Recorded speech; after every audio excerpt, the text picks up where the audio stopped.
Right, hey guys, how we doing? Back another video from Annie News, and I do believe we are on the final cut content video for Overlord Season 4. This episode blew my mind. Everything that Renner did, and when we got flashbacks as to how long she's been working her way around getting what she wants, absolutely blew my brain. What an absolute bitch. But it's gonna be really interesting to see what was actually cut from this, what was changed, or what actually happened in the original source material. So we're just gonna get into it, and I loved it. The series was so good. Princess Renner's genius may be up there alongside Albedo and Demiurge, but even she's no match for the 1,000-year foresight of AINZ. No? Sure, her planning was definitely useful in the demise of the kingdom, but absolutely nothing could have prepared her for the genius play AINZ made at the end of it. Huh. What I mean is that the way AINZ had personally taken part in the facade Renner concocted was a brilliant move that ensured she'd be trapped forever. It was a minor yet massive play that completely eliminated any sort of leeway Renner had prepared for herself. So, as we recount the destruction that befell the kingdom, as well as the final moments before its ruin, the core cut content belongs to Renner and the plans she used. That song was weird as well. I'll also specify exactly what she did to make herself a demon, since it's only ever hinted at and not explicitly said. Right. Episode 52, The Witch of the Fallen Kingdom. Oh. Covering the last half of Chapter 4 of It was so good. The episode was so good. Before we start things off with Mare, there was a little bit about Aura that needs to be said first. Okay. Specifically regarding the numerous familiars she brought with her. There was the Idis Tyrannos Basilius, the wolf-like magical beast Fenrir, the similarly inspired Hound of the Wild Hunt, the dragon-like quadruped Kirin, the winged snake hybrid Amphisbaena, then the serpentine lizard. Wow, everything's got a name. And with all possessing levels between 70 and 80, the one that stood back and remained separated from the rest was the much lower-leveled Toad of Greed. He was the single monster that didn't pile on Idis for using her Howl of Fear. Okay. But unlike how we saw in the anime, Idis wasn't so lucky as to get away with just a scolding.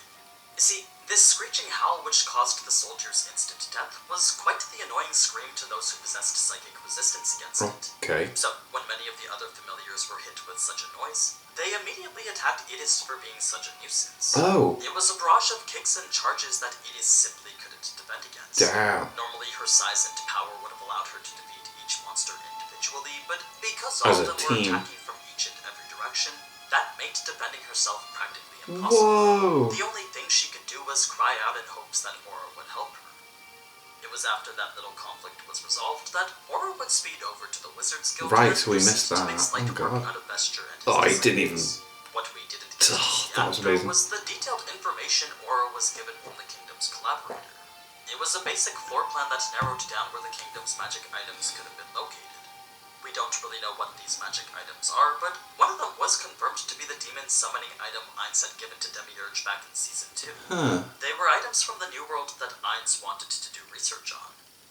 Moving on to Mare's scene next, and the main cause for his concern wasn't the prospect of killing mostly women and children, but instead the conundrum that came from doing so without a single survivor. Remember, up until now, Mare had only been fighting men who wanted to fight back. Yeah. They were much less likely to run away, and the villages they were protecting were significantly smaller. But now that the target was larger and filled with people who would likely run, that made the objective exponentially harder.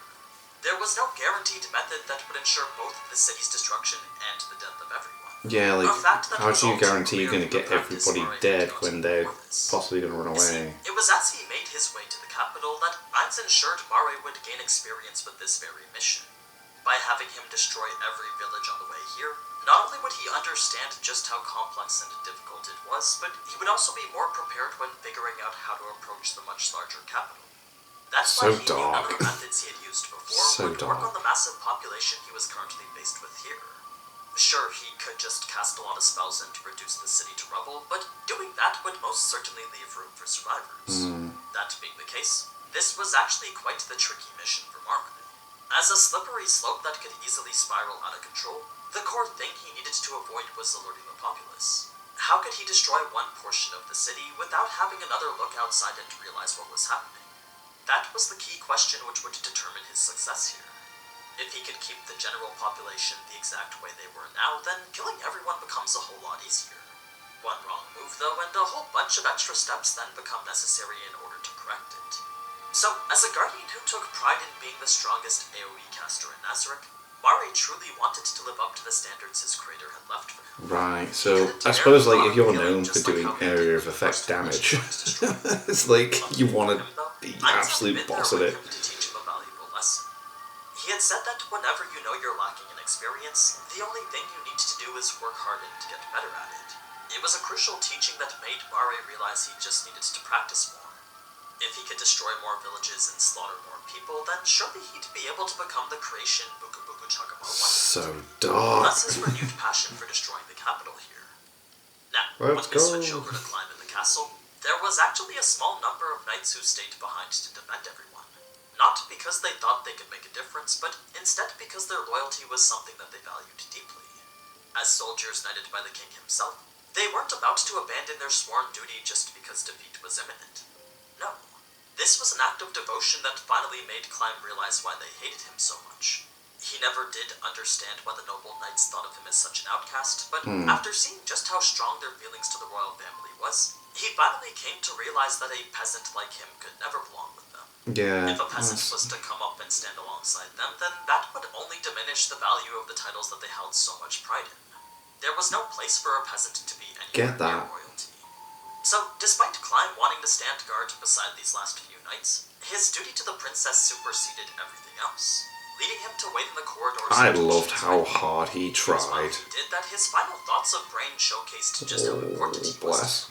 Not only did he far surpass Gossip as a friend, but Brain was actually coming quite close to the same level of importance the princess was at. It was an intimate friendship the anime unfortunately didn't have time to develop. Fast forward now to after Climb had hidden the kingdom's artifacts, and that's when he would come across Mare. Which was, a dark oh elf my he god. felt that maybe he could win against, but decided against it when thinking about all the unwanted attention it would bring. Yeah, because like the princess said, get back here as soon as. Girl, then there was no doubt the noise from it would attract all the undead nearby. So, even if he did somehow win this battle against Mare, the journey back would just lead the undead straight to Renner, resulting in the best option right now being to just go. run away. Yeah. One of the things that really stuck out to him as he was running back, though, was that despite large portions of the city being seen burning in the distance, not a single scream could be heard throughout the entire capital. Interesting. There was this ominous silence that didn't match the destruction that was happening all around him. When Climb did finally return to the castle, there was an interesting line said by one of the Frost Virgins, which further reinforced the idea that Renner had already transformed herself into a demon. Huh. The first hint was when she'd swung Razor Edge without a problem, then the second was her ability to run the halls while holding it without any sign of fatigue whatsoever. Oh, wow. Both were subtle clues that sorta hinted towards what she'd become, but neither were as blunt as the Frost Virgin telling Climb he was the only human The only human in the palace, that's, now, yeah. the horde sight awaiting him on the inside of the throne room was the final evil Climb would allow this Sorcerer King to commit. He would face him here no matter the danger, and do all he could to buy Renner whatever few extra seconds of life he could afford. Of course, he knew this Sorcerer King was far more powerful than he could ever be, but he never imagined that he would be this much more powerful. A single exchange was all that was needed for Climb to feel like an ant staring into the sky above him. He was quick to realize AINZ was far beyond a level that could even be fathomed by humans. He did. He really went in. It was so cool to watch. Courage was boosted by the princess stationed behind him. The girl who had saved his life, given it meaning and made him human, was the only thing pushing him forward against this immovable object. It was a sentiment AINZ noticed had granted him the same eyes that Gossip once possessed. Ones that could only convey insurmountable determination. Of course, this being the series that it is, Climb's futile attempt to do anything at all was amounted to nothing, just like everything else not from Nazarick. So, where that brings us to now is the final reveal of Renner's involvement from the very beginning. That was amazing, come on. Before we get to that though, it's important you know how exactly it is Renner had to become a demon in the first place. Let's go, teach me. I'm sure you're aware she used the ball and seed to do it, but what you may not know is the sacrifice required to activate it. One of the only ways the seed inside will reveal itself to the user is by first accepting a number of lives as preparation. Only after a reasonable sacrifice has been made will the seed make itself accessible and allow the user to make the race change it so desires. So, what Renner had sacrificed to open her fallen seed was the numerous orphans and caretakers she was housing at the orphanage. No. Remember, it was back in episode 12 that we saw her graciously making food for everyone in the orphanage. What we didn't get to see prior, though, was the poison she had added to make sure everyone who ate it would die. No. That's why we see Renner encourage the caretakers to eat it too, along with the seemingly out-of-place thank you that Renner had given Albedo for the poison. Oh Both my of these god! were once again subtle clues hinting towards what Renner did to become a demon. That's insane. Now, when Climb awoke to find his world turned upside down, despite a swirl of emotions clouding his judgment, the fact remained that he still belonged to Renner. That's So, insane. even if she was now a demon of an enemy nation, there was no hesitation in joining her because every part of his being was already hers to begin with. So, after Climb accepted his fate and pledged loyalty to Nazarick, there was quite a bit more to the next scene with Renner and Albedo. Specifically some insight into the situation Renner had placed herself into. One of the main things that she was rather concerned about was the more serious tone in which Albedo had started conversing with her. It wasn't a noticeable change to the average person, but to a brilliant mind like hers, it was all but apparent. Not only did Albedo stress the word worthy when emphasizing how Nazarick respects talent, but she also seemed off when talking about how AINZ was praising her efforts. It was this slight shift in tone from her usual warm demeanor that really spoke volumes towards how Albedo now viewed her. They were these subtle tells that assured Renner she wasn't as safe as she thought she'd be. Sure, she had proved her worth this time, but in order to maintain her position as a denizen of Nazarick, Renner knew she would have to continue to prove herself. A point I'll continue talking about not sorted straight away, girl. A minor thing about Climb that they had quickly discussed first, though, was the fact that Renner refused to let him be healed all the way. It was actually quite easy for Pistonia to use her magic and hasten his recovery, but Renner instead insisted for the absolute minimum. She'd asked for just enough so that he could regain his consciousness. Then, one other thing that Albedo wanted to make clear was that by no means was Climb their hostage. He wasn't a tool intended to make Renner stay loyal, but instead a gesture of good faith that showed they believed in her value as an asset to them. It was Albedo's way of saying she was only here because of her worth. They didn't bring a human into Nazarick because they thought they could trust her, but instead because she had proved herself valuable. She's crazy. That alone was the only reason Climate herself could continue to stay here. That being the case, should she ever not meet the expectations that they currently had for her, then Renner couldn't even imagine the types of punishment that awaited her. It was only natural considering the types of monsters she was making a deal with. What made this whole situation even more daunting, though, was the fact that Nazarick had forced her to set herself up like this. By dealing with an outsider who was supposedly as brilliant as their best, Albedo and Demiurge weren't so naive as to bring her in without caution. They didn't explicitly say that this is what they did, but the way they had allowed Renner into Nazarick was one that was only possible after she had willingly supplied them with several of her weaknesses. They had let her in with no way to oppose them back, all while still having her provide a leash that they could use to handle her like a dog. Unless she provided something that they could use against her, then this gesture of trust wouldn't have even been possible to begin with. That's why Albedo had Renner tell her all about how important Climb was to her. It wasn't because she was interested in him, but instead because this was part of the process of them placing a collar on her. They wanted to ensure Climb truly was the precious pet that she made him out to be. The core weakness They wanted to know what used to play verify around her with. loyalty to them. Yeah. Now, while this was something Renner had accounted for, what she didn't expect was the appearance of AINZ as the actor in the finale. You see, Renner had assumed it would just be Albedo facing off against Climb here. Right. Never once did she imagine that AINZ himself would do it. But because AINZ was the one who did, the price for doing so was far more than she was willing to pay for it. Reason being that the role of beating Climb was one that could have been played by literally anyone. Anyone could have done it. It was a simple jester's part in which the person who was responsible would have no choice but to act the way that Renner had designed for it. So, by having AINZ take the role himself, she was basically having him dance in a farce of her own invention. She had made AINZ stoop to a level that no one had ever done before.